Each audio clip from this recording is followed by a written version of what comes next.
Primer Congreso Nacional de Tundiques, Tuntunas y Caporales 2025, realizado el 22 de noviembre en el Teatro Municipal de Puno. Expositor, historiador René Calcinanco.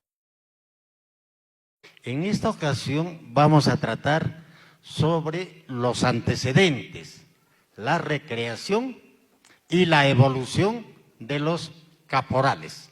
Aquí, en esta imagen, está precisamente, podemos apreciar a los tundiques de Yunguyo, pero en Puno, en la festividad Virgen de la Candelaria 1965. Vemos los antecedentes. Ahora, mire, Puno es un emporio dancístico. Si nosotros apreciamos la festividad Virgen de la Candelaria, esta festividad reúne a las danzas de las 13 provincias del departamento de Puno y tenemos pues variedad de danzas, ¿no? Es más, algunas se han extinguido, pero aún así seguimos apreciándolos. Tenemos la danza de cazadores, son las primeras danzas de los primeros pobladores del periodo arcaico. Todavía apreciamos a los choquelas, los pulipulis, los lipis, los chuchulayos y muchas otras danzas de cazadores. Después también tenemos danzas de pescadores, por ejemplo, el balsero, chulujagua, uruyoro. Lamentablemente estos dos últimos han dejado de bailarse en la festividad de la Virgen de la Candelaria hace una década, ¿no? Tenemos después las danzas puquinas, mayormente son agrícolas. Los puquinas fueron los que forjaron las culturas Caluyo, Pucara y Tihuanaco. Tuvo una preponderancia de 2 milenios y medio en todo el departamento de Puno. Y como danzas puquinas tenemos las agrícolas. Todas aquellas danzas relacionadas al ciclo agrario o todas aquellas que la conocemos como carnaval. Por ejemplo, carnaval de Chucuito, Pujé de Santiago, carnaval de Arapa, carnaval de Icho, todos esos carnavales que son centenares son precisamente obra de pobladores de habla puquina. También tenemos danzas satíricas, caso de Yamayama, Guacones, Cusillo. Estas, por ejemplo, la Yamayama, han dado origen, por ejemplo, a lo que ahora es la danza de la Diablada, por ejemplo, ¿no? Los sicuris también es de ese periodo. La palabra sicu en puquina significa chico. Entonces, el sicu es un legado de los puquinas que hasta ahora lo podemos apreciar. Estamos más o menos por el año 1100. Hasta el año 1100, en todo Puno se hablaba solo la lengua puquina, mayoritariamente, y la lengua uruquilla, minoritariamente. La puquina, lengua de los agricultores, y el uruquilla, lengua de los pescadores. A partir del año 1100 ingresa el aymara a Puno y se forman los reinos aymaras. Y en ese periodo, estamos hablando 1100 a 1450, tenemos pues las danzas guerreras, caso de la cachua, la cacha, los guaraqueros y muchas otras más, ¿no? También las danzas pecuarias, caso de los llameros, cuyaguas, de ese periodo son los ayaraches. En el mismo periodo, 1100 a 1450, 2/3 partes de Puno estaban los reinos aymaras y en la otra tercera parte el señorío Callahuaya. Callahuaya estaba lo que ahora es Carabaya, Sandia, parte de Putina, Huancané, Mo y también territorio boliviano, ¿no? Y su danza emblemática, justamente la Callahuaya, ¿no?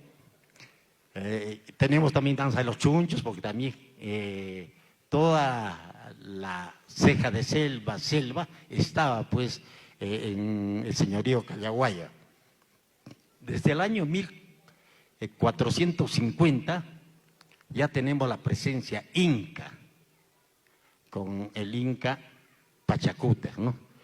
Y ya tenemos también igual danzas incas. Y en 1450 ingresa el quechua a Puno.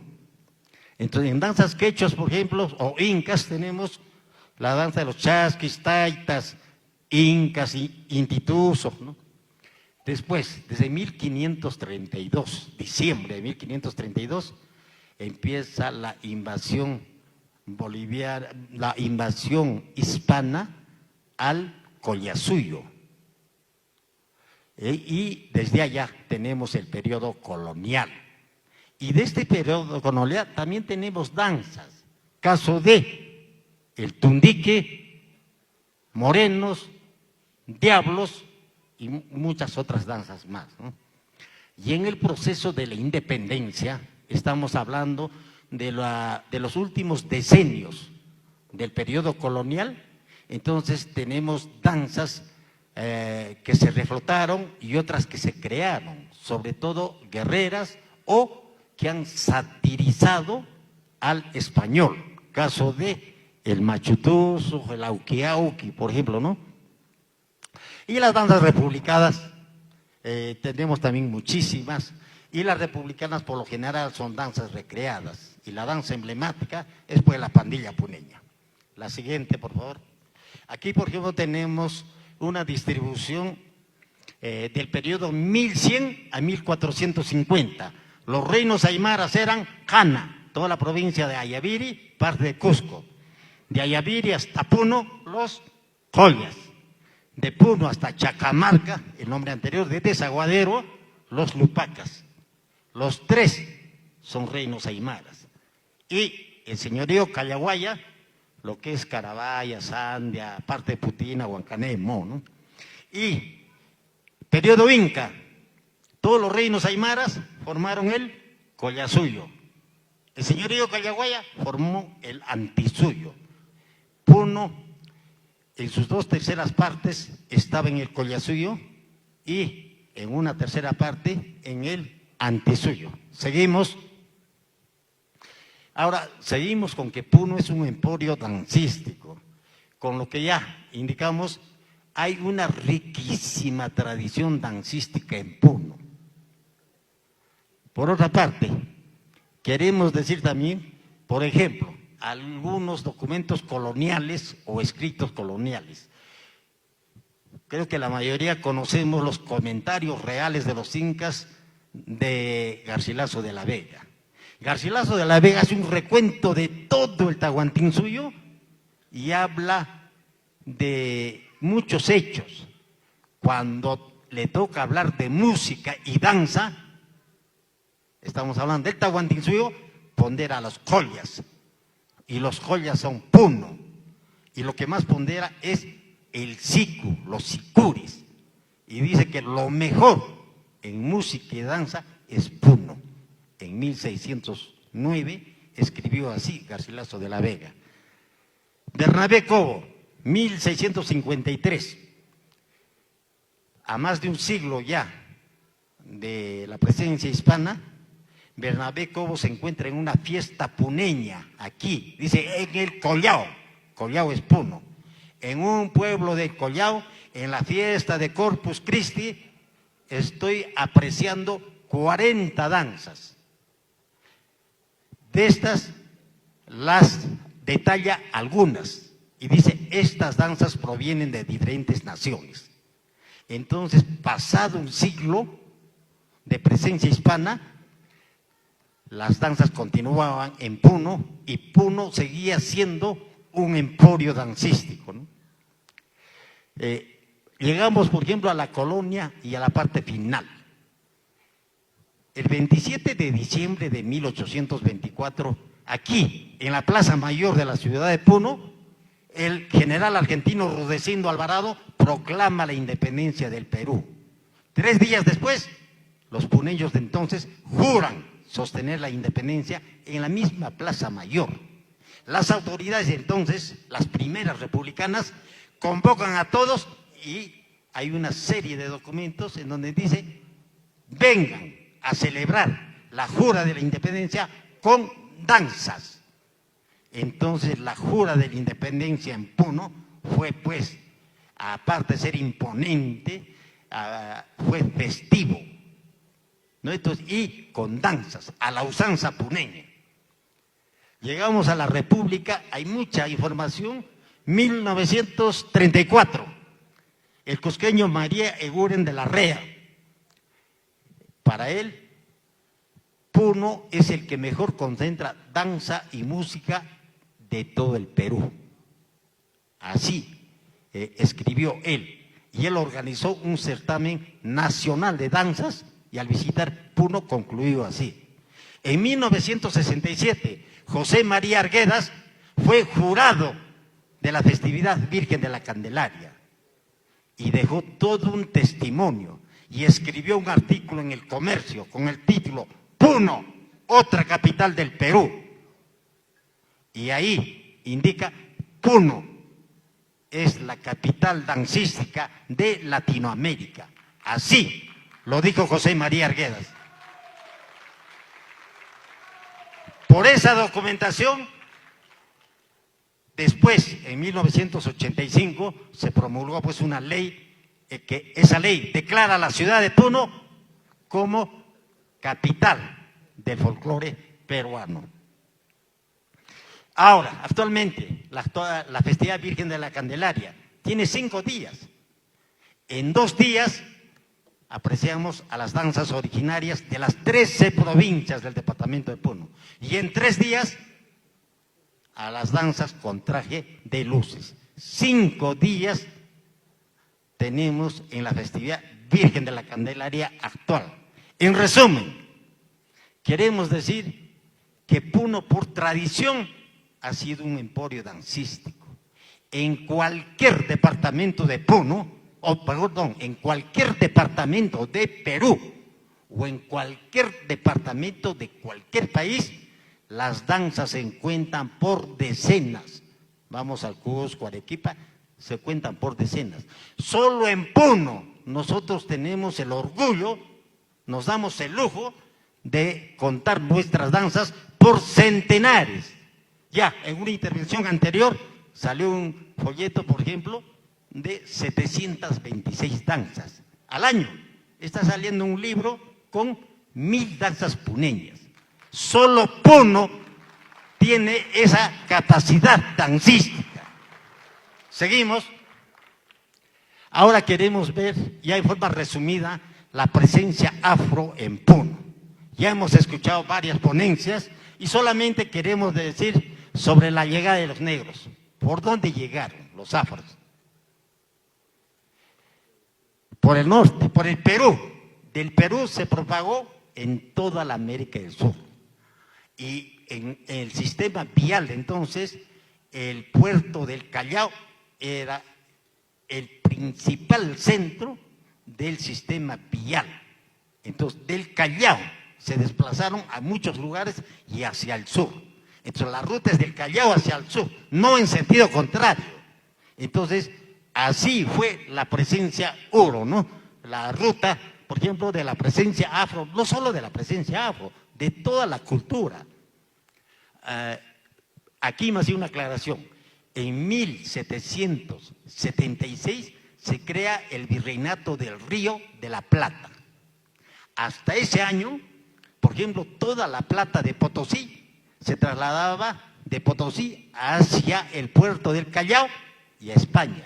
Pero desde 1776, sí, de Potosí por el Río de la Plata hasta Buenos Aires y de ahí a España. Ahí sí varió el sistema vial y a veces se confunde. En la parte final, sí, hubo, digamos, el tránsito varió, pero en la parte fundamental de toda la colonia la ruta fue clara, pues, para todo, para la presencia afro como para toda la cultura en general. Ahora, por ejemplo, podemos hablar de muchos documentos, solo vamos a hablar del vocabulario de la lengua aymara, una monumental obra de Ludovico Bertonio, año 1612, es público este vocabulario. Vamos a mostrar algunos hechos. Por el tiempo que tenemos, no disponemos de mucho tiempo, ¿no? Vamos a tocar 5 puntos. Hay mucho más ahí. Primero, aparece en el vocabulario de 1612 la palabra caporal o capataz. Ya aparece. Y ese vocabulario se escribió en Juli. Estamos hablando en Puno, ¿no? En Aymara, ¿qué significa caporal o capataz? Atani o Hualpani. Otro, en el mismo vocabulario, moreno, color negro, en español. Pero en Aymara, chara, llana. Moreno, etíope, en español. Y en Aymara, yanaruna, negro, su traducción, ¿no? También aparece morena, esclava. Llana Rimi, en Aymara. Tocar a tambor, golpeando. Nuguaña.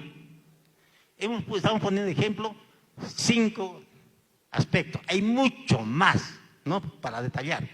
Pero es una muestra clara que en 1612 ya había presencia afro y con su tradición inclusive a la aymara y también de un personaje que toca el tambor golpeando, por ejemplo, ¿no? Seguimos.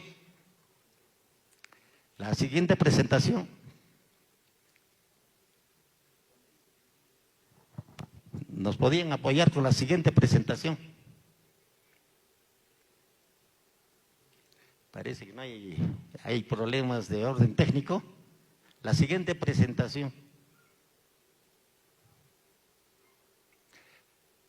Bueno, ahora sí, ahora vamos a hablar sobre las danzas. Hay 2 tipos de danzas: danzas creadas y danzas recreadas. Las danzas creadas generalmente son las danzas ancestrales.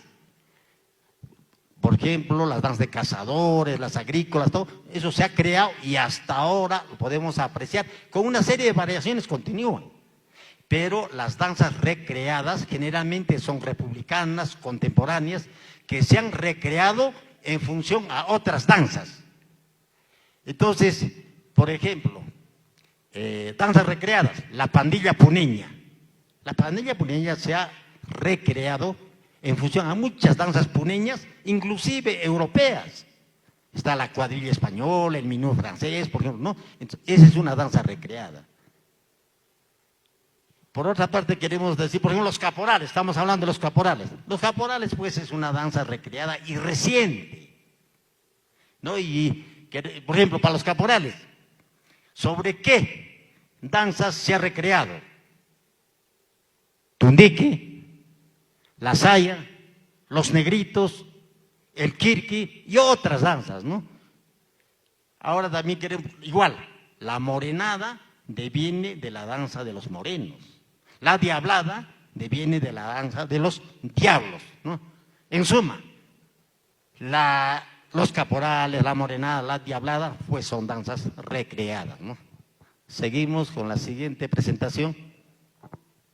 Hablemos ahora justamente del tundique. Vamos a resumir, teniendo en cuenta que ya se ha hablado sobre este tema. Esta es una danza recreada, pero vamos a dar cuenta, por ejemplo, lo que dice Ignacio Frisencho Pineda. Desde los yungas de tiempo en tiempo, para las grandes festividades religiosas, los negros subían hacia el lugar que hoy ocupa la ciudad de Yunguyo, que en aquellos tiempos se denominaba Yungahuyo, es decir, Pascana o Plaza de los Yungas. En esta Pascana de Yunguyo crearon o recrearon como una parodia la danza de los tundiques. Seguimos. Aquí Emilio Romero también nos da otras referencias de 1928. Incluso por las redes sociales lo pueden encontrar. La ponencia anterior ya ha tratado de los negritos del 10 de octubre. Y aquí un periodista arequipeño de origen yunguyeño también da una referencia de eso, indica que esta danza es colonial y propia de Yunguyo. Seguimos con la siguiente presentación. Aquí, por ejemplo, tenemos en el estadio Enrique Torres Belón, tundiques. año 1965. Seguimos, aquí tenemos varias fotos, ¿no? 1966, y este es del archivo de Leonidas Cuentas, también en el estadio Enrique Torres Bolón. Continuamos, otra vista hermosa de los Tundiques, seguimos, otra más, la siguiente. Ya aquí más bien están emplazados, no están bailando, seguimos. Ahora de la saya. La saya es una danza boliviana, de las yungas, ¿no? Y la saya no tiene que ver nada con los tundiques, eso hay que aclarar. Tampoco con los caporales. Cierta afinidad, pero la base, por ejemplo, musical es el tundique de los caporales. Nosotros hemos participado en el primer encuentro latinoamericano de cultores de la danza de los caporales. Se llevó en Oruro, año 2002, y nosotros hemos publicado este folleto. Y ahí, cuando estuvimos en Oruro, vino un grupo de saya y bailaron. Y ellos me dijeron, esto es saya y no caporales. En esas veces no había mucho problema, ahora sí, hay una serie de problemas y nosotros debatíamos, discutíamos sin ningún inconveniente, ¿no? Eso hace 23 años en Oruro. Seguimos. Ahora por ejemplo de los negritos. Aparte del tundique, la saya, los negritos también influenciaron. En Puno tenemos muchísimas danzas de negritos. Solo vamos a dar la lista, ¿no? Final. Negritos, negros, negros del Correo, negro viernes, negritos de Cajá, negritos de Chucuito, negritos de Taquile, negros de Carabaya, negros de Yunguyo, negritos de Candelaria y negritos de Pentecostés. Son danzas puneñas, afros. Seguimos. Del quilque. Acá solamente el tiempo nos apremia. Queremos indicar lo siguiente. El quilque es una danza ancestral, danza emblemática de los oros. Esto no tiene nada que ver con los afros, por si acaso, sino el tema es de que Ludovico Bertonio nos dice en 1612 que esta danza tiene saltos fuertes, parecido a lo que hacen los varones en los caporales. Son brincos, nos dicen, ¿no? Y aparte, en esta danza se llevan cascabeles en los pies. 1611, danza de oros, danza puneña. Seguimos. Y ahí está la versión en aymara, todo eso, ¿no? Hablemos y terminamos con los caporales. Seguimos. Entonces, reiteramos que los caporales es una danza recreada, ya la conocemos cómo es. Seguimos. Bueno, se indica que esta fue recreada en 1972 y después rápidamente se propagó. Continuemos. Vamos a ver sobre la evolución de los caporales. Seguimos. Se propagó en Puno y en Bolivia. Veamos la propagación en Puno. Seguimos. Bien, entre los primeros conjuntos de Puno se registran a caporales de la Tuntuna del barrio Miraflores, el Centro Folclórico Tuntuna Juventud Universitaria, Reyes de la Tuntuna Brisas Porteñas y caporales de la Tuntuna Huáscar. Son los primeros en Puno. En Juliaca, Tuntuna del Centro Folclórico de Danzas Juliaca, Centro Folclórico Tuntuna Cordillerano, caporales de la Tuntuna Señor de Coyoriti y caporales de la Tuntuna Pioneros del Mañana, caporales de la Tuntuna José Inclán y caporales Centro Cultural Andino, ¿no? Entonces seguimos. De 1978 al 82 habían solo dos conjuntos, Miraflores y la Universitaria. En 1983, 5 caporales. Y ahí están, aparte de los dos, se suman Reyes de la Tuntuna Brisas Porteños, caporales de la Tuntuna Señor Coyorite de Juliaca y caporales de la Tuntuna Huáscar. Y después ya los siguientes, ¿no? Y la historia es mucho más conocida. Y con esto quisiéramos concluir nuestra participación. No, antes de esto, quiero indicar, esta por ejemplo es Los Uros del Gran Poder en el estadio Guillermo Briceño Rosamedina de Juliaca. Seguimos. Estos son los resultados de la festividad Virgen de la Candelaria 1983. Y habían 5 conjuntos de caporales aquí, en Puno. Seguimos. Este es un folleto que les digo que sacamos el 2002, llevamos allí. Ahí hay 2 ponencias, uno de Ignacio Frisancho Pineda, que sustenta que el tundique es de Yugoyo. Y la otra ponencia es mía, ¿no? Seguimos. Bueno, de los conjuntos actuales creo que ya no es necesario saber, porque todos conocemos, y actualmente en este congreso están participando 16 conjuntos de caporales, un conjunto de tuntuna y otro de tundique. Son los 18 que organizamos este evento. Muchísimas gracias.